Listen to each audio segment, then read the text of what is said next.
नमस्कार, आप देख रहे हैं हिंदी खबर। मैं हूं आपके साथ पंकज यादव। करते हैं बुलेटिन की शुरुआत बड़ी खबर के साथ। तो देहरादून में स्कूल के हॉस्टल का शिलान्यास, जहां पर सीएम धामी ने हॉस्टल का शिलान्यास किया है, और सरस्वती विद्या मंदिर मंडुवाला में यह कार्यक्रम। उत्तराखंड में कठोर नकल विरोधी कानून लागू, 23,000 से ज्यादा नियुक्तियां संपन्न हुई हैं, और नकल विरोधी कानून आने के बाद नियुक्तियां ये हुई हैं। तो बड़ी खबर आपको बता रहे, जहां पर बता दें कि कार्यक्रम में पहुंचे मुख्यमंत्री। उत्तराखंड में कठोर नकल विरोधी कानून लागू, 23,000 से ज्यादा नियुक्तियां संपन्न हुई हैं, जहां पर नकल विरोधी कानून आने के बाद ये नियुक्तियां हुई हैं। और देहरादून में स्कूल के हॉस्टल का शिलान्यास मुख्यमंत्री ने किया है। सीएम धामी ने हॉस्टल का शिलान्यास किया है, और सरस्वती विद्या मंदिर मंडुवाला में ये कार्यक्रम जिसमें पहुंचे।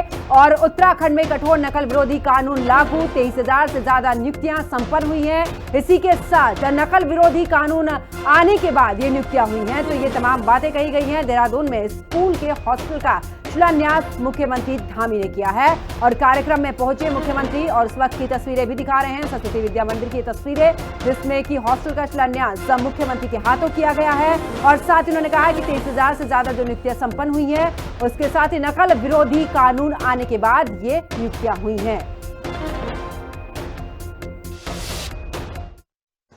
आज हमारे प्रदेश में जहां एक और 141 पीएम श्री विद्यालय, नेताजी सुभाष चंद्र बोस आवासीय विद्यालयों का निर्माण किया जा रहा है, वहीं प्रदेश के 13 जनपदों के 500 विद्यालयों में वर्चुअल क्लासरूम की व्यवस्था भी की गई है। साथ ही क्वालिटी एजुकेशन सुनिश्चित करने के लिए सभी सरकारी विद्यालयों में एनसीईआरटी की पुस्तकें अनिवार्य कर दी गई हैं।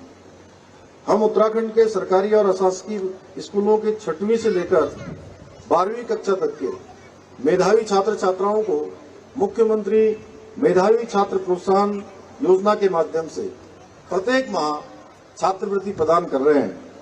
राज्य में बच्चों के व्यक्तित्व विकास के उद्देश्य से प्रत्येक विकासखंड के 10वीं और 12वीं के मेधावी छात्र और छात्राओं को भारत भ्रमण पर भेजने की शुरुआत भी हमने की है, जिससे कि ऐसे बच्चों को अन्य क्षेत्रों में जो विकास के, नवाचार के, अनुसंधान के, शोध के जो कार्य हो रहे हैं, उनको एक एक्सपोजर प्राप्त हो पाए।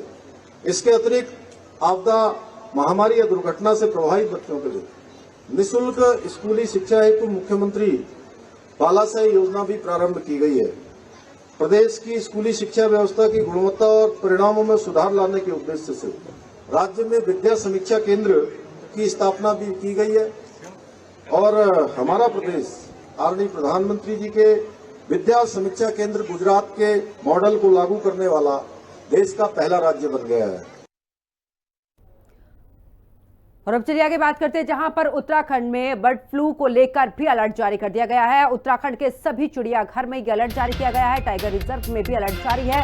जू में नए जानवरों की एंट्री पर फिलहाल रोक लगा दी गई है। जानवरों को खाना उबाल कर दिया जाएगा, ये भी अब यहाँ पर निर्देश दिए गए हैं। तो ऐसे में देखिए, क्योंकि लगातार जिस तरीके से अलर्ट जारी किया गया है, और आपको बता दें कि जू में नए जानवर की एंट्री पर फिलहाल रोक लगा दी गई है। जानवरों को खाना भी उबाल कर दिया जाएगा, साथ ही उनका जो जांच है वो भी होगी। तो उत्तराखंड में बर्ड फ्लू को लेकर भी अलर्ट जारी किया गया है। उत्तराखंड के सभी जो चिड़ियाघर हैं उनमें अलर्ट जारी कर दिया गया है। टाइगर रिजर्व में भी अलर्ट जारी किया गया है, और किसी में भी अगर बर्ड फ्लू की पुष्टि होती है तो उन्हें आइसोलेट भी इस दौरान किया जाएगा। साथ ही आपको बता दें कि जानवरों की जांच भी हो रही है कि आखिर उनके अंदर इस बर्ड फ्लू की कोई पुष्टि तो नहीं है। तो उत्तराखंड के सभी चिड़ियाघर में फिलहाल अलर्ट जारी कर दिया गया। इतना ही नहीं, सभी जानवरों को उबाल कर ही खाना दिया जा रहा है।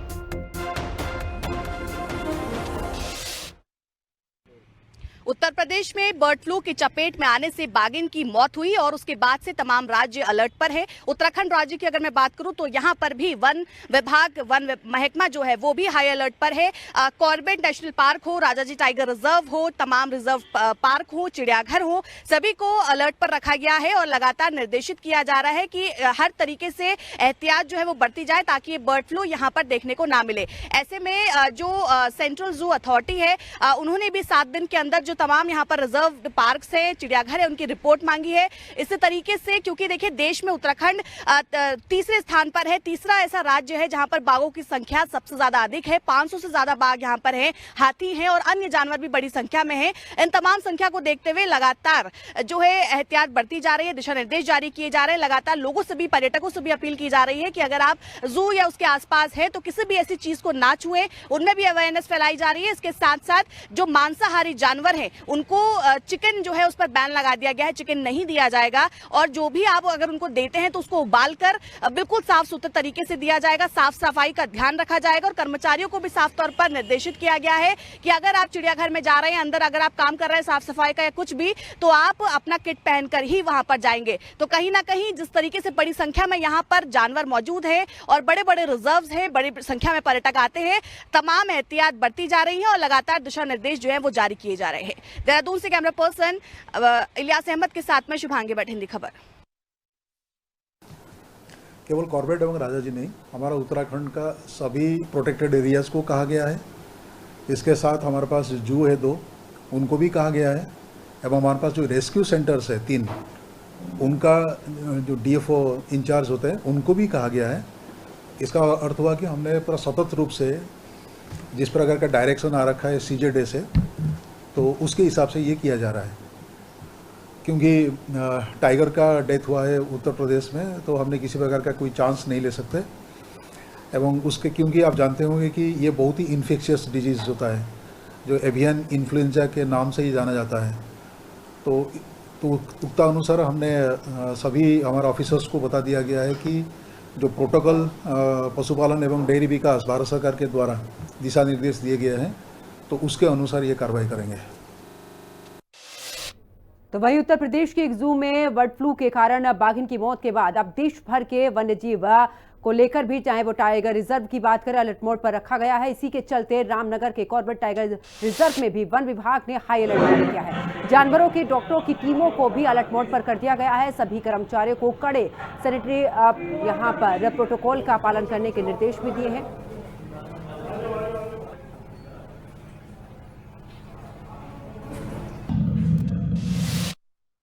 देखिए, उत्तर प्रदेश के कुछ जू में एक बर्ड फ्लू का कुछ केसेस देखे गए हैं, जिसमें कि टाइगर, लेपर्ड आदि जो कार्निवोर हैं, उनमें भी इसका इफेक्ट देखा गया और उनमें से कुछ जानवरों की मृत्यु भी हुई। उसी चीज़ को ध्यान में रखते हुए हमने कॉर्बेट टाइगर रिजर्व में भी इसके संबंध में अलर्ट कर दिया है। हमारे बेसिकली 2 क्षेत्र हैं। एक तो जो हमारा ढीला रेस्क्यू सेंटर है, जहाँ पर रेस्क्यू किए हुए बाघ और लेपर्ड रखे जाते हैं, वहाँ पर हमने एक हायर लेवल का जो सैनिटरी प्रोटोकॉल है उसको हमने चालू कर दिया है, जिसके अंतर्गत जो हमारे जो कर्मचारी हैं वो जब भी इन जानवरों के पास जाएंगे या उनसे इंटरेक्ट करेंगे या उनको किसी भी मैनेजमेंट पर्पज़ के लिए उनके पास जाना पड़ेगा, तो पूरा अपना जो PPE किट, ग्लव्स, अपना मास्क, ये सब लगा के रखेंगे और पोटेशियम परमैंगनेट की जो डिप है, जो फुट बाथ है, वो भी वहाँ पर बनाई जाएगी। और अब चलिए बात करते हैं देहरादून की, जहां पर UNESCO club Doon valley east का वार्षिक महोत्सव यहां पर समारोह आयोजित किया गया, जिसमें से कि बता दें कि कैबिनेट मंत्री सुबोध उनियाल कार्यक्रम में शामिल हुए हैं। मेधावी छात्रों को छात्रवृत्ति देकर सम्मानित किया गया। कार्यक्रम में कैबिनेट मंत्री सुबोध उनियाल ने कहा कि सभी सदस्य बच्चों को आगे बढ़ाने के लिए प्रोत्साहित कर रहे हैं।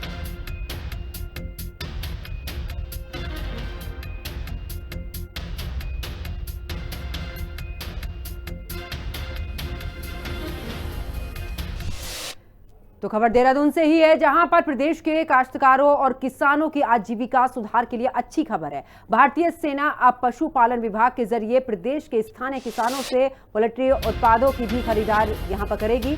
और चमोली में सोमवार को भारतीय सेना की अग्रिम चौकियों माड़ा और साथ ही मलारी के लिए है, जहां पर आपूर्ति की पहली खेप रवाना की गई है। मुख्य विकास अधिकारी डॉक्टर अभिषेक त्रिपाठी ने झंडी दिखाकर आपूर्ति वाहनों को रवाना किया है। पशुपालन विभाग की इस पहल से दौरान सेना की अग्रिम चौकियों पर स्थानीय स्तर पर भी यहां पर उत्पादित भेड़, बकरी और साथ ही पोल्ट्री उत्पादों की भी आपूर्ति सुनिश्चित करने का लक्ष्य रखा गया है।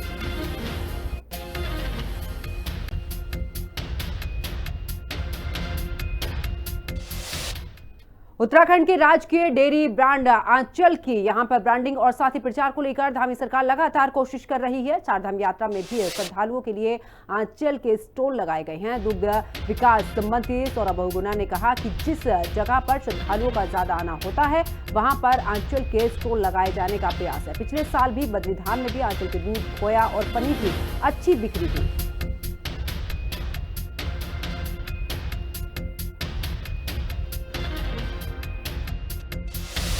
पिछले साल भी हमने चारधाम यात्रा को के रूट पे जो है आंचल के स्टॉल्स लगाए थे। 6 स्टॉल हमारे रूट पे लगे थे और एक हमारा केदारनाथ धाम में लगा था, एक बद्रीनाथ धाम में लगा था।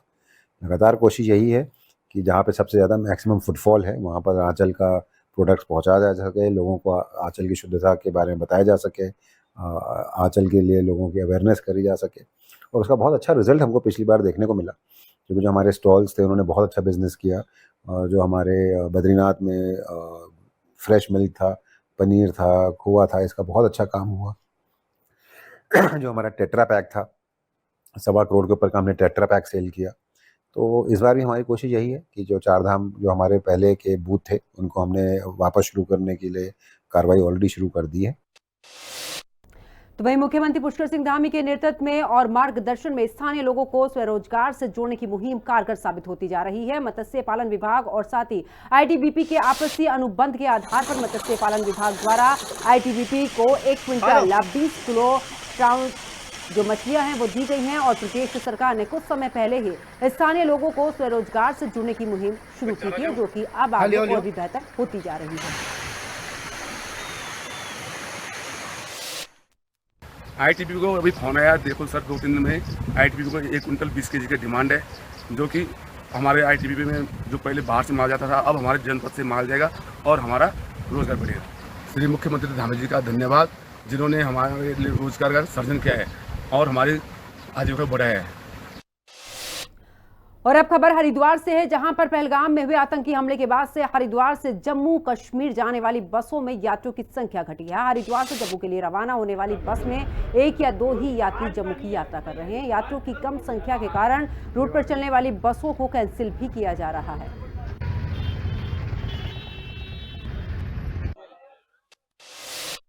बहुत ज्यादा फर्क है। जब मैं पिछली बार गाड़ी लेके गया था तो गाड़ी मुझे लुधियाना से ही वापस लानी पड़ी थी, यात्री कम होने के कारण। इस वजह से गाड़ी नहीं जा पा रही, क्योंकि वहां पे अभी डर है, देखो डर है तो सवारी नहीं निकल पाती, और जब सवारी निकलेंगी तो जब ही गाड़ी चलेगी। अब आज जा रही है, ऐसा हो रहा है कभी जा रही है कभी नहीं जा रही है। खबर हरिद्वार से है, जहां पर 4 साल की मासूम के साथ में दुष्कर्म और हत्या मामले में लोग सड़कों पर उतरे हैं।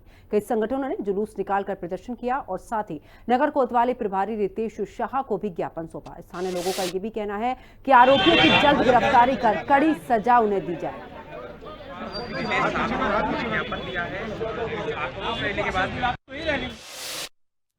रात को हरिद्वार धर्म नगरी में एक बहुत ही दर्दनाक घटना घटित हुई।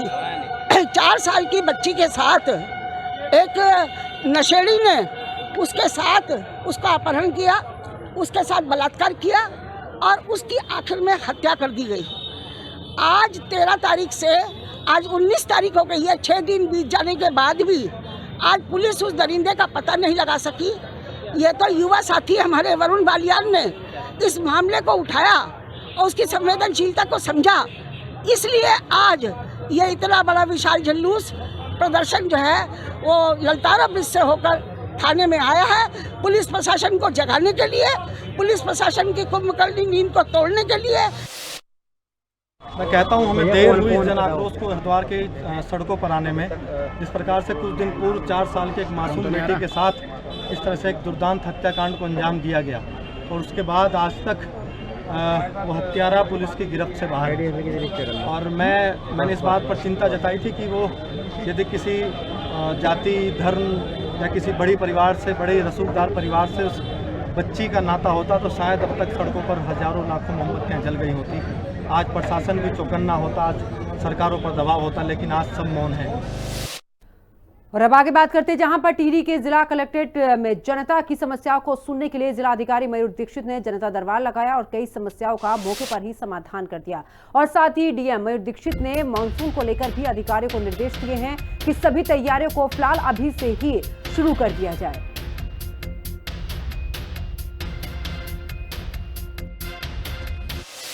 करीबन 30 शिकायतें दर्ज हुई हैं, जिसमें कि जैसे अभी बारिश का सीज़न चल रहा है और मानसून आने वाला है, तो कुछ जगह सुरक्षा दीवार आदि की मांग की गई है, कुछ जगह पेयजल की समस्या है उसके बारे में बताया गया है, और अन्य भी शिकायतें आई हैं बाल विकास, समाज कल्याण, कृषि से संबंधित। तो जो डिपार्टमेंट से उनको बताया गया है, कुछ शिकायतों का मौके पर निस्तारण किया गया है। बाकी जो हमारा ऑनलाइन पोर्टल है उनमें सभी शिकायतों को रजिस्टर किया जाता है और उसको फॉलोअप भी किया जाता है। आने वाले मानसून सीज़न को देखते हुए भी डायरेक्शंस दिए गए डिपार्टमेंट्स को, और हमारे जिले में जिला योजना का भी गठन किया जा रहा है, जिला योजना बनाई जा रही है, तो उसमें भी विभागों को बताया गया कि वो जनहित में अच्छी योजना इसमें प्रस्तावित करें। जनता दरबार में दूर दराज से आए ग्रामीण क्षेत्र के लोगों ने जिलाधिकारी टिहरी मयूर दीक्षित को अपनी समस्याओं से अवगत करवाया। समस्याएं थी बिजली, पानी, स्वास्थ्य, सड़क को लेकर। जिलाधिकारी ने संबंधित विभाग के अधिकारियों को निर्देश जारी किए कि कोई भी शिकायत उनके पटल पर ना आए और समस्या का समाधान किया जाए। जिलाधिकारी मयूर दीक्षित ने कहा कि अधिकारी जनता की समस्याओं को गंभीरता से ले। मैं जगत तोपाल, हिंदी खबर, टिहरी गढ़वाल। और चलिए आगे बात करते हैं रुड़की की, जहां की मंगलोर कोतवाली क्षेत्र में एक युवक को शादी समारोह में तमंचे के साथ डिस्को करना भारी पड़ गया। वायरल वीडियो के आधार पर पुलिस आरोपी युवक की तलाश में जुटी थी। मंगलोर पुलिस ने युवक को गिरफ्तार करने में सफलता हासिल की है। पकड़ा गया आरोपी हरजोली जट का रहने वाला है।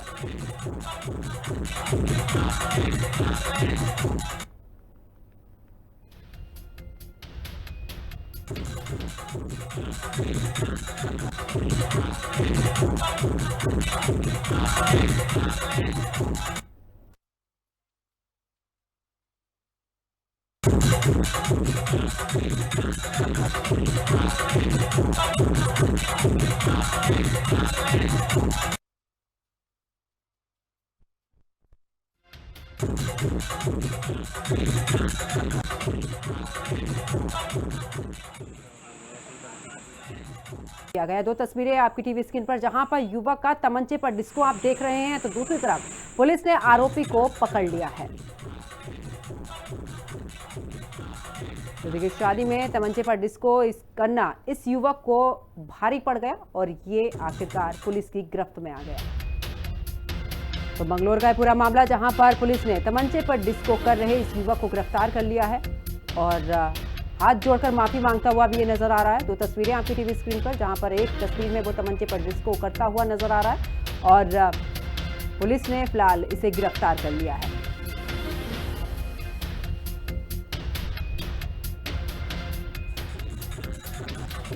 तमंचे पर डिस्को करना इस युवक को महंगा पड़ा है।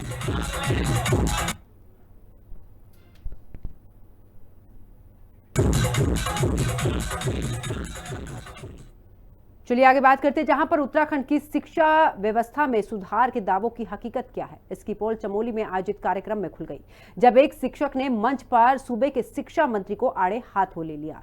प्रदेश के सरकारी स्कूलों में यहां पर खाली पड़े प्रधानाचार्य के पदों पर नियुक्ति नहीं होने को लेकर शिक्षक ने मंत्री धन सिंह रावत को खरी खोटी सुनाई। शिक्षक की बातों पर मंत्री केवल हामी भरते नजर आए और इस मामले पर अब कांग्रेस ने भी मंत्री धन सिंह रावत और सरकार पर तीखा हमला बोला है। रिपोर्ट पर देखिए। मंच पर मंत्री धन सिंह पर भड़का शिक्षक, धामी राज में बदहाली की बताई हकीकत, कांग्रेस ने सरकार पर साधा निशाना, रसातल में पहुंचा दिया शिक्षा महकमा। धामी सरकार राज्य की शिक्षा व्यवस्था में सुधार के बड़े बड़े दावे करती है, लेकिन धरातल पर हालात क्या हैं, इसकी पोल चमोली में उस समय खुल गई जब गोपेश्वर में आयोजित कार्यक्रम में एक शिक्षक ने मंच पर शिक्षा मंत्री धन सिंह रावत को आड़े हाथों ले लिया।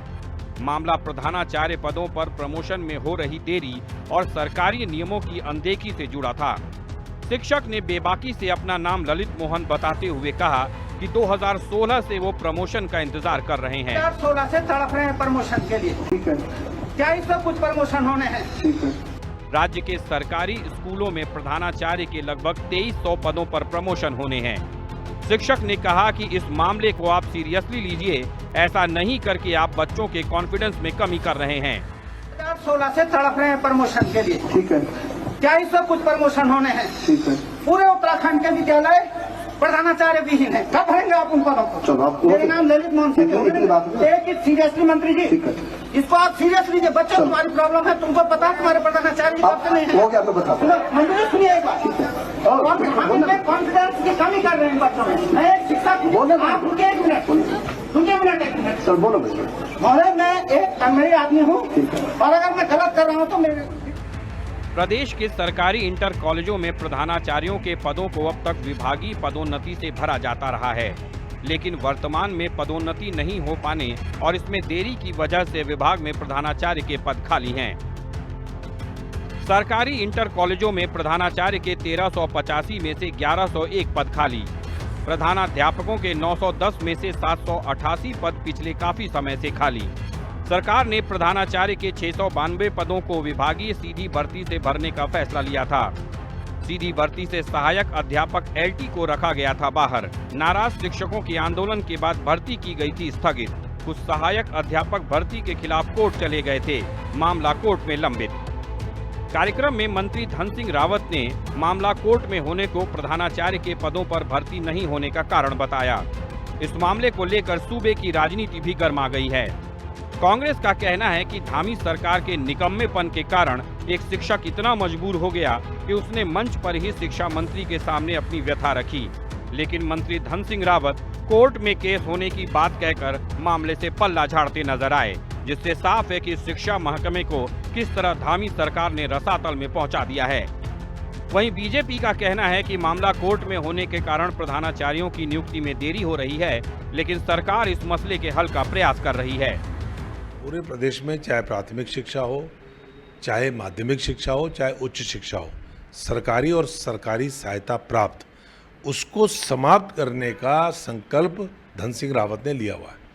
पूरे राज्य में आप देख लीजिए, मास्टर नहीं है स्कूलों में, प्रधानाचार्य नहीं है, जो वो विवाद चल रहा है और जिसमें वो एक अध्यापक माननीय मंत्री जी के सामने अपना आक्रोश व्यक्त कर रहा है और बाकायदा संख्या बता रहा है कि कितने स्कूलों में प्रधानाचार्य नहीं है, प्रधानाचार्य रहित स्कूल चल रहे हैं। पूरे राज्य में स्थिति खराब है। तमाम मसले अभी भी हैं जो अनसुलझे हैं, जिन पर समाधान होने हैं, लेकिन उसमें बहुत सारे मसले ऐसे भी जो न्यायालय में गए हुए हैं। न्यायालय में कौन गए? हमारे अपने लोग गए, कोई बाहर से तो आया नहीं। तो ये शिक्षक संघों का आपसी संघर्ष भी है। कई बार जो अलग अलग स्तर शिक्षकों के हैं उनका भी आपसी टकराव है, जिसके कारण चीज़ें कोर्ट में जा रही है। कोर्ट के कारण हम लोग निर्णय नहीं ले पा रहे हैं। तो ये सारे विषय हैं, शिक्षकों की समस्याओं का समाधान भी होना चाहिए, लेकिन कौन सा विषय कहाँ उठाना है इसका भी थोड़ा ध्यान रखना चाहिए। प्रदेश के 80% सरकारी स्कूलों में प्रिंसिपल ही नहीं है, जिसका सीधा असर स्कूलों की शिक्षा व्यवस्था पर पड़ रहा है। ऐसे में एक व्यथित शिक्षक ने मजबूर होकर खुले मंच पर मंत्री के सामने अपनी पीड़ा रखी है। देखना होगा कि सरकार इस मसले का जल्द समाधान करती है या राज्य का शिक्षा महकमा यूं ही बदहाली का शिकार रहता है। देहरादून से संवाददाता दीपिका भंडारी, शुभांगी भट्ट और अशोक कुमार के साथ ब्यूरो रिपोर्ट, हिंदी खबर।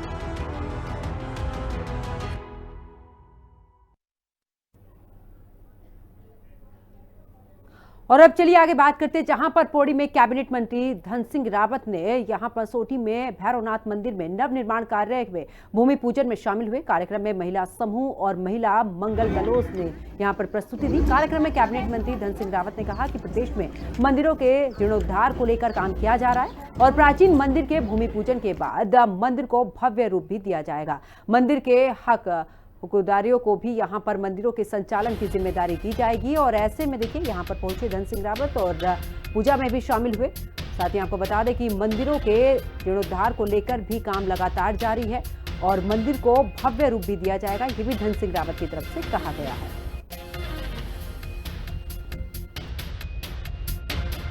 पूरे देश में मंदिरों का भव्य जीर्णोद्धार किया।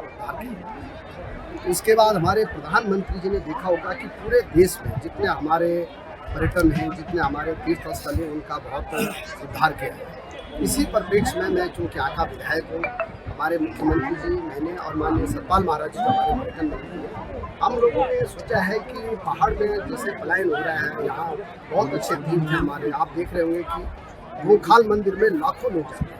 धारी देवी के मंदिर में लाखों लोग जा रहे हैं, कमलेश्वर मंदिर में लोग मन्नत मानने के लिए हजारों लोग आते हैं। उसी तरह से हम भैरव मंदिर को बनाना चाह रहे हैं और मुझे बहुत अच्छा लगा कि यहाँ के सारे स्थानीय लोगों ने आज उसमें मुहर लगा दी है। आज विधिवत हम लोगों ने वहाँ पे भूमि पूजन किया है और बहुत जल्दी स्थानीय लोगों के सहयोग से इस भव्य मंदिर का आयोजन का निर्माण किया जाएगा।